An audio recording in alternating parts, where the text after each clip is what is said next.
Tava com cara de passeio da Ferrari no domingão em Mônaco, mas quem levou foi Sérgio Pérez com a Red Bull.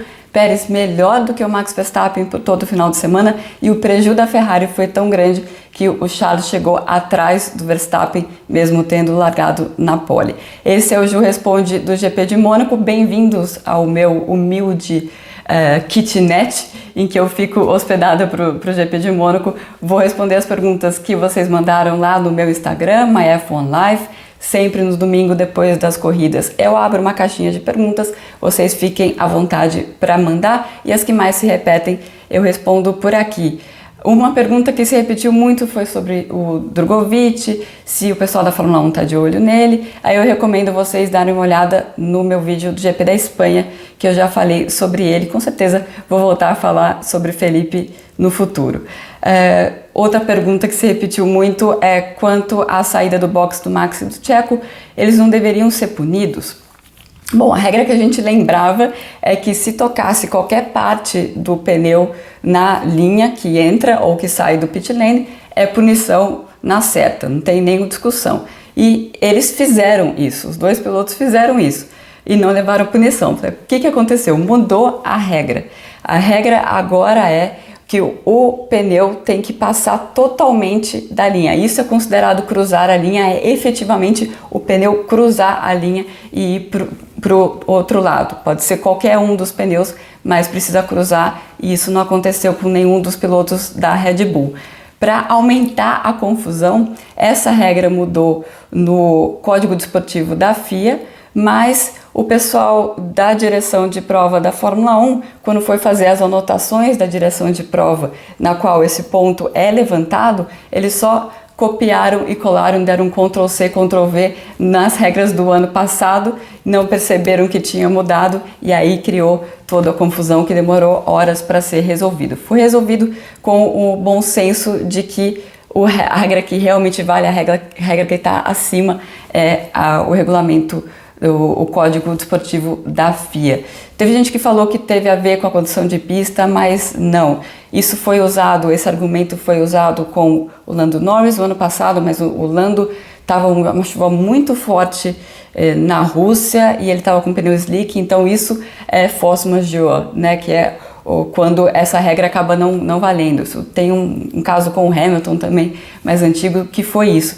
Nesse caso não é, nesse caso aqui a regra realmente mudou, até porque naquela hora nem chovendo estava. Mais uma atrapalhada da Ferrari, qual foi a causa? Vamos lá, começa a corrida e não estava mais chovendo, né? Os dois pilotos da Ferrari perceberam que o melhor caminho, eles entenderam que o melhor caminho seria ir com o pneu de chuva mais forte e trocar direto para o pneu de pista seca. Com isso você economiza uma parada.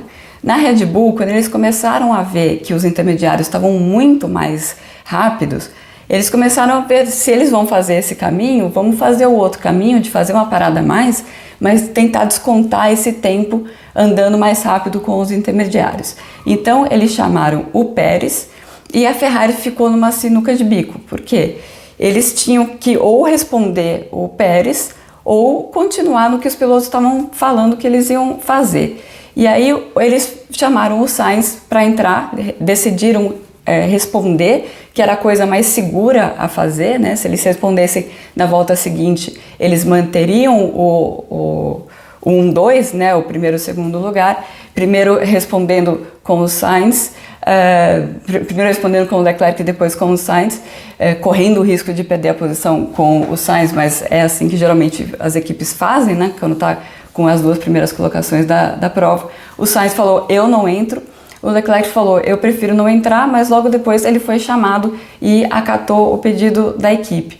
Nesse momento, nesse chama, não chama, vamos ficar na pista, não vamos, foram duas voltas que o Pérez fez com o pneu intermediário e aí ele passou o Leclerc.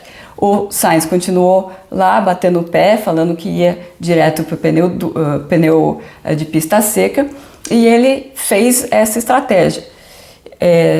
Muito provavelmente ele teria vencido, essa era a melhor estratégia mesmo, e os números mostram que ele teria vencido a corrida, ou pelo menos naquele momento teria ficado na frente na corrida, porque ele só não ficou com a liderança depois que o Pérez fez a segunda parada dele, porque ele perdeu mais de 3 segundos atrás do Nicolas Latifi, quando ele saiu atrás do Latifi, e o Latifi, mesmo recebendo bandeira azul, não abriu para ele passar. Foi esse o momento ali que o Sainz perdeu a corrida. Com o Leclerc você tem 2 erros, né? Tem esse para, não para no começo, e depois, nessa segunda parte, quando eles decidiram que eles iam parar o Sainz e o Leclerc na mesma volta, eles estavam mais distantes um do outro. Mas o intermediário do Leclerc era tão melhor que ele chegou bem perto do Sainz quando era na parte final da volta. Por isso que teve aquela mensagem confusa lá, box, box, box, depois stay out, stay out, stay out, né? Fique na pista. E o Leclerc contou pra gente que isso aconteceu 2 curvas antes e ele não teve tempo de reagir e acabou entrando no box e perdeu tempo ali também, e por conta disso perdeu a posição para o Max Verstappen. Então tudo deu um pouco errado para a estratégia da Ferrari, mas no caso do Sainz, muito provavelmente ele teria vencido a corrida se não fosse o Nicolas Latifi. Partindo para a próxima pergunta aqui sobre a Fórmula 1 correr na chuva, né? Por que a Fórmula 1 já não determina o fim das corridas na chuva? Seria mais honesto com os espectadores. Bom, em Imola deu para correr na chuva, né? Vamos falar de uma coisa específica que aconteceu nesse final de semana. Quando a gente saiu do grid, não estava chovendo muito, com certeza daria para largar, mas o que a FIA estava vendo era uma tempestade que estava chegando muito próxima e eles não queriam fazer a volta de apresentação, e aí cai o dilúvio no meio da volta de apresentação e está todo mundo com pneu intermediário ou na primeira volta da corrida. Então por isso eles decidiram atrasar a largada. Depois aconteceu um outro problema.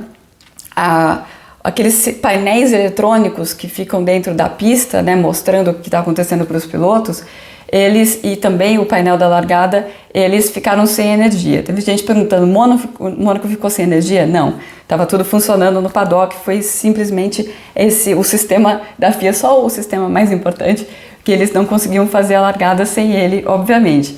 Então, por isso que demorou tanto tempo, eles não estavam esperando a chuva passar, porque deu aquele aguaceiro, que a meteorologia estava mostrando que ia cair, e depois parou. Não foi por isso que demorou tanto, foi por esse problema de queda de energia. Mas uma coisa sobre a Fórmula 1 e chuva, porque esse não é um caso isolado, né? Tem uma questão que os pilotos falam mais em off do que em on, que é a questão dos pneus da Pirelli.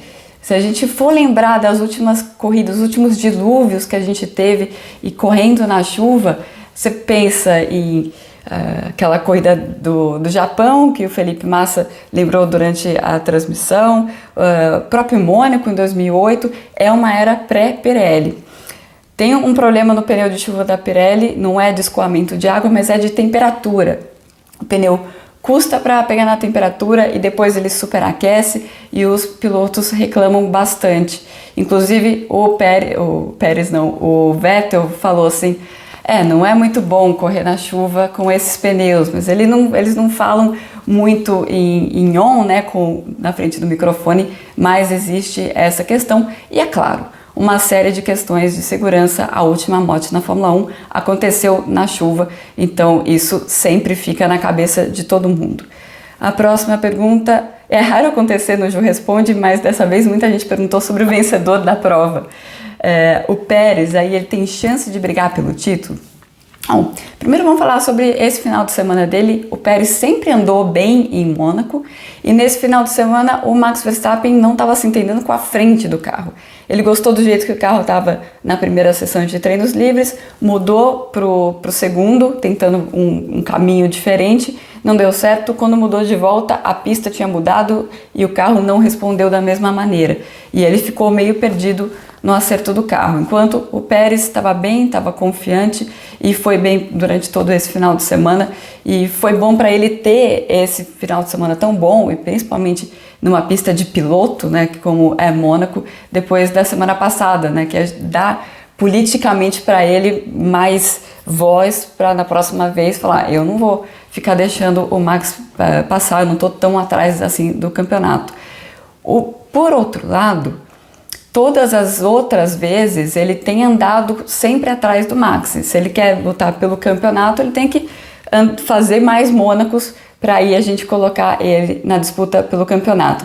Mas eu acho um pouco cedo de falar sobre quem está na disputa ou quem não está, porque todos os pilotos perderam muitos pontos nessas primeiras corridas, né? E tá legal, assim, que agora tá todo mundo meio juntinho. Vamos ver como acontece, como as coisas vão no decorrer do campeonato. Pergunta sobre a Haas. É estranho ver acidentes com a Haas partindo ao meio, é a terceira vez já.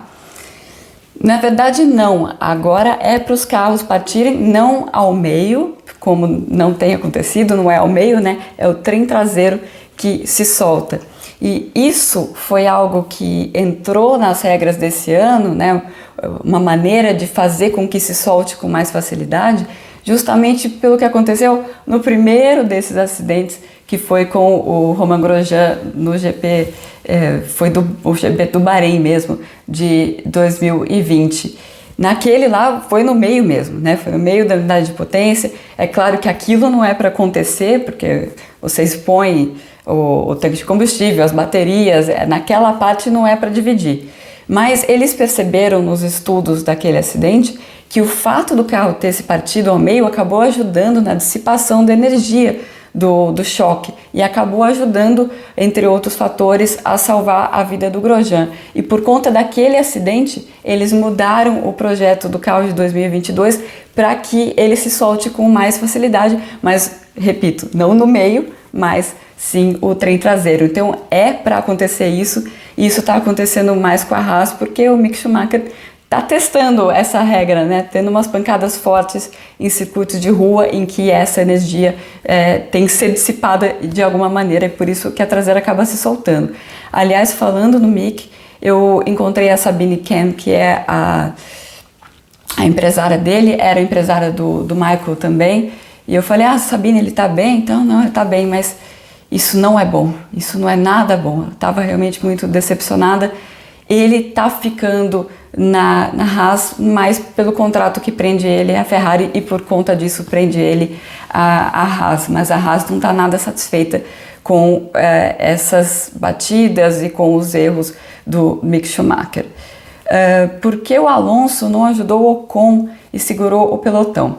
Bom, o que o Alonso diz é que ele estava com pneu médio, claro, e o pneu médio na sexta-feira deu muito graining no carro, muita granulação no carro da Alpine. E para você evitar graining, você precisa ir colocando temperatura no pneu lentamente. Aí você evita que a superfície dele sofre essa granulação. Então era isso que ele estava fazendo, andando lento no começo do stint dele para proteger o pneu até o final, e diz ele que o pneu chegou acabado no final mesmo assim.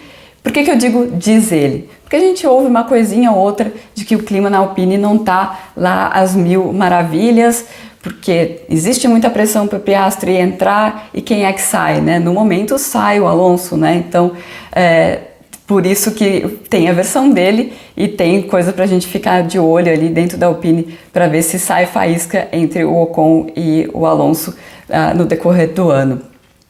Por que a corrida terminou pelo tempo e não pelas voltas? Vamos lá, que é um regulamento meio chatinho de explicar. São dois cronômetros que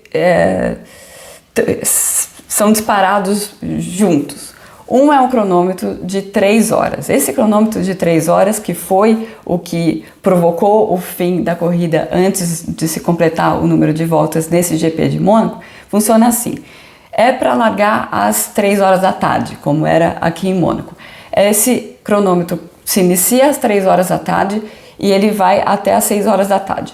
De algum jeito, bandeira vermelha, largada que demora para acontecer, isso não importa. A corrida tem que acabar às 6 horas da tarde, no horário local. Esse é um cronômetro. E aí tem o outro, que é aquele que é mais famoso, de 2 horas, né? Aquele de 2 horas, ele não é acionado quando a gente não tem um procedimento de largada, como foi que aconteceu, então precisa estar ele também para na bandeira vermelha.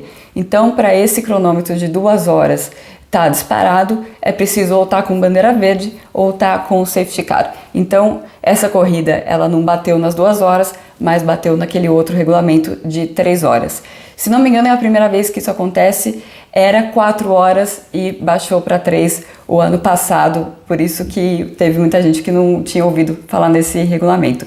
E finalizando, a pergunta se é verdade que esse foi o último GP de Mônaco. Vou explicar um pouco a situação que a Fórmula 1 tá, né? A Fórmula 1 tá numa situação muito boa em relação ao calendário. Então, o ano que vem o Qatar vai entrar, eu anotei aqui porque é tanta corrida que eu pensei que ia esquecer. Las Vegas vai entrar, China talvez volte e a Rússia sai, né? A África do Sul se fala que vai entrar em 2023. E aí o calendário já está inchado. E aí a Fórmula 1 bate na porta das provas que ou pagam muito pouco, ou tem difícil acesso, ou estão chorando descontinho para renovar o contrato. Fala, olha, tem gente querendo pagar mais aí, o calendário já está cheio, ou vocês melhoram a proposta de vocês, ou vocês vão sair do calendário. Então essa é a situação da Bélgica, essa é a situação da França e também é a situação de Mônaco. Como é o esquema todo especial do GP de Mônaco? Eles não pagam uma taxa o Racing Fee, que eles chamam, que é a taxa anual para receber a prova. Essa taxa é de mais de 20 milhões e vai sem limite, dependendo da corrida, né? Claro que a Arábia Saudita, por exemplo, paga muito mais do que isso. No caso de Mônaco, eles não pagam diretamente isso, mas vai uma graninha para a Fórmula 1 que vem de uma taxa que as pessoas pobres e humildes que colocam os seus barcos lá na marina de Mônaco têm que pagar para o governo. Então você paga pelo estacionamento na marina ali durante o GP para o governo e o governo repassa parte disso para a Fórmula 1. Mas isso não chega nos 20 milhões, não chega perto dos 20 milhões que outras provas europeias pagam, e provas fora da Europa pagam mais do que isso. Esse é um ponto. A Fórmula 1 também não pode comercializar a maioria das placas de publicidade ao entorno do circuito, ao contrário do que acontece nas outras corridas, e tem a questão da transmissão também, né? A transmissão é feita pela ACM, o Automóvel Clube de Mônaco. Então essas são as condições especiais e a Fórmula 1 quer acabar com essas condições especiais, pegar a transmissão, pegar as placas de publicidade e fazer Mônaco pagar efetivamente um fee maior do que eles têm pago. E outra coisa, a Fórmula 1 quer que a pista mude um pouquinho. A modificação que eles propuseram é a seguinte: tira a chicane depois do túnel, aquela rua ali, o que a gente vê é uma rua, é uma avenida com 2 mãos. Né? Mas o que a gente vê, o que a Fórmula 1 usa é só uma parte.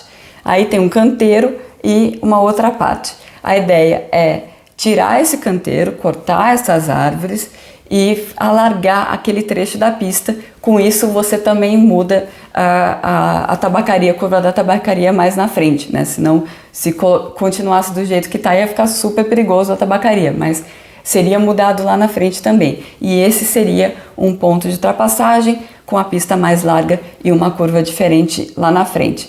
Mônaco resiste porque essas árvores que teriam que ser cortadas são históricas, mas o que a Fórmula 1 diz é que o governo de Mônaco, o príncipe de Mônaco, quer que a corrida continue. Então tá nesse pé. Eles estão pedindo que várias coisas mudem em Mônaco e estão vendo se o governo aceita essas mudanças ou não.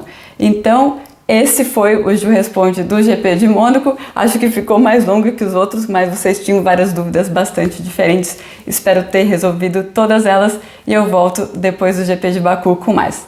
Até mais!